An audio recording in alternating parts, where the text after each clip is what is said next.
What's good, folks? Peace. My name is Layla Rose. Thank you for coming to check out the channel. And I hope you guys, like, share, subscribe, all those things. But first, I wanted to get into some of the tips that I wanted to share for other independent artists such as myself who are trying to find ways to stay motivated in a career that basically you have to stay motivated within yourself to get anything done. So let's just get right into it.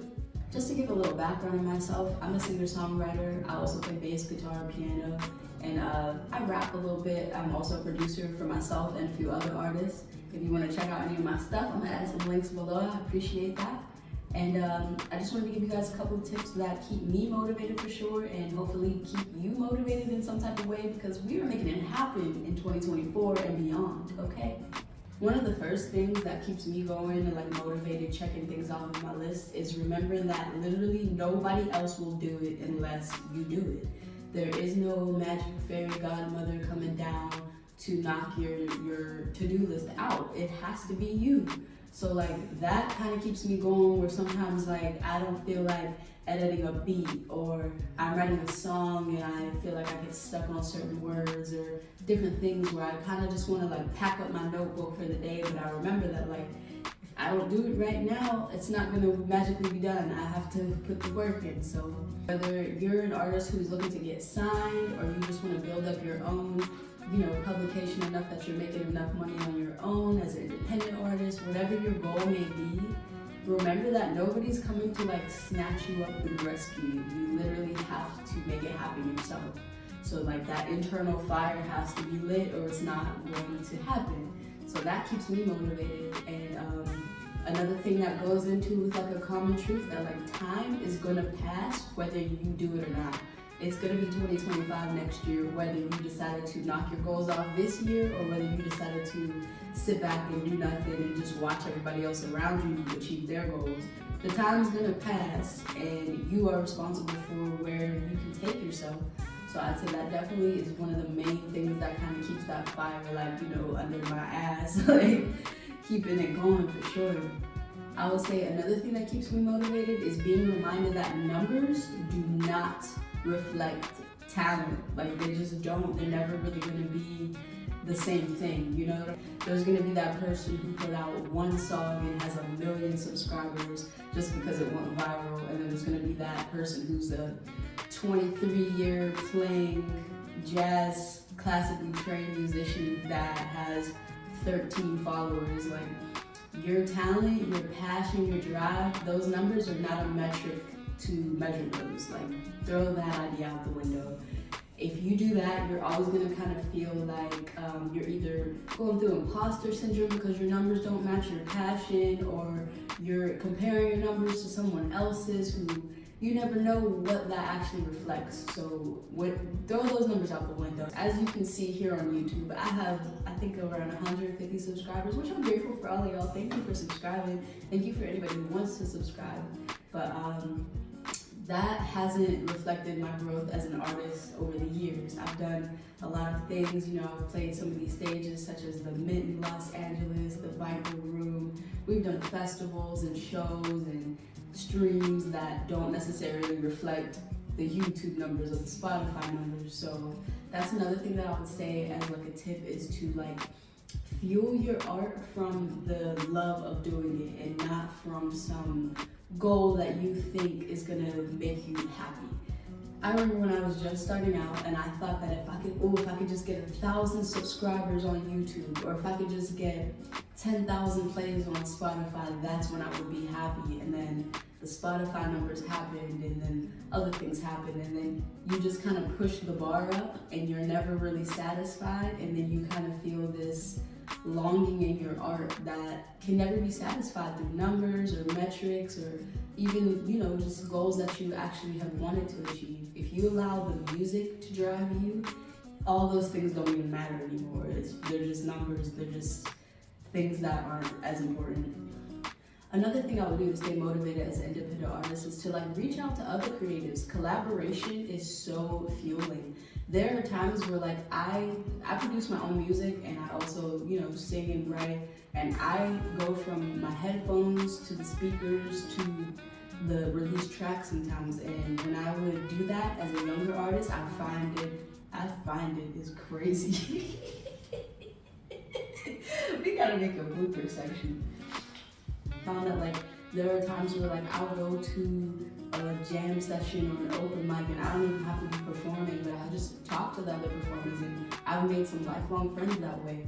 So just going out of your own bubble and remembering that there are people doing other things like you. Independent doesn't mean it has to all be alone, which will go into my next tip.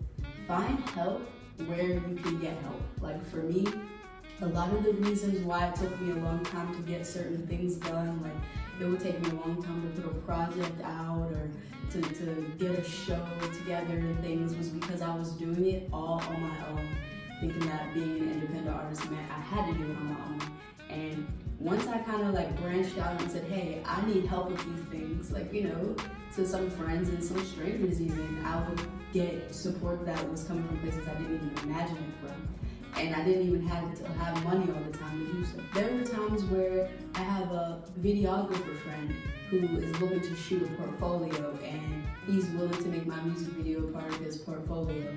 Or times where I have a friend that plays bass and they're willing to come in and lay bass if I go to their studio and track some guitar. So barter and trade is a system. You don't have to do it all on your own. You don't have to be extremely wealthy. You can make it happen. Just connect with more people and you'll be surprised by what you find.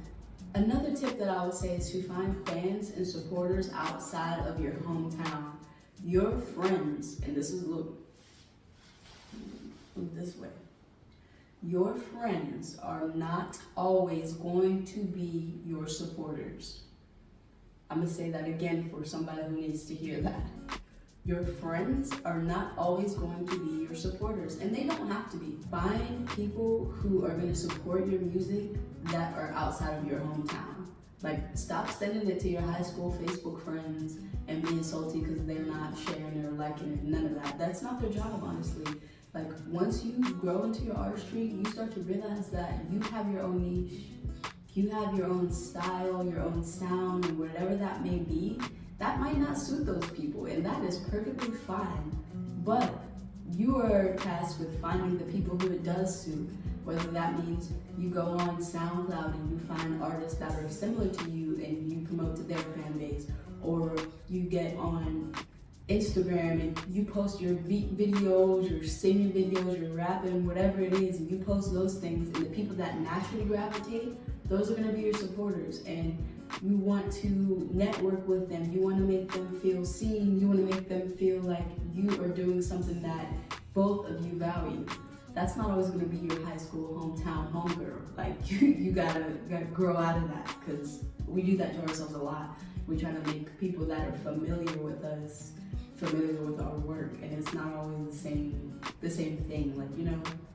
So find the right group, and it's not always going to be at your local diner. Okay, I believe that there are people out there for all kinds of music. I have heard all kinds of music, and I've seen many people that I wouldn't even have expected to be enjoying that type of music, you know. I've seen grannies at rock concerts. I've seen, you know what I mean, the person who looks very contemporary at the most, you know, craziest shows. So find the people that actually love what you're doing, and you'll have a lot easier of a time getting sales, getting streams, getting subscribers, and things of that nature. This one is a big one. This tip is a big one for me, as this one was the one that was like a hard pill to swallow, but it's a true pill to swallow. A small win is still a win. So many times people think that they're not succeeding because they're not doing something major or grandiose, or like all these huge things that people think they need to do to be succeeding. I remember putting out songs and getting 5 listens, 10 listens. So as you can imagine, the first time I ever hit 1,000 streams, I celebrated. Celebrate your wins. If 10 streams is big for you, celebrate that in some way. The small wins are wins because you're still putting yourself out there. You're still risking, you know, a part of yourself as an artist by being exposed to the public. You're still fighting for your dream. And that's a win no matter how you want to celebrate it or no matter how big, it's still a win. So celebrate your small wins for sure. The last tip that I would say, this was one of the ones that another one that really I had to knock myself upside the head. Look, God had to knock me upside the head a couple times with this one. Don't rush the process. Don't rush your process or you will not enjoy creating as much as you do when you take your time. There were times where I would tell people the song is going to be out on August 8th and it comes down to August 5th and I'm still mixing and I just can't get the mix how I want it to sound. And you know what I would do back then? I would put that shit out anyway. And I would play it in the car and be so disappointed at myself because I let myself rush myself.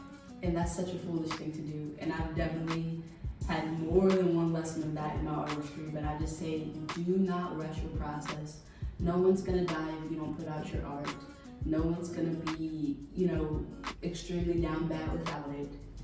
Versus when you put it out and it is cultivated, it is cared for, it is obviously done with care and time and patience, that is the art that's really going to impact people. And that is something that I definitely wish I could go back and tell my younger self.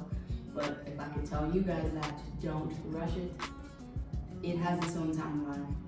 It'll come out when it's ready.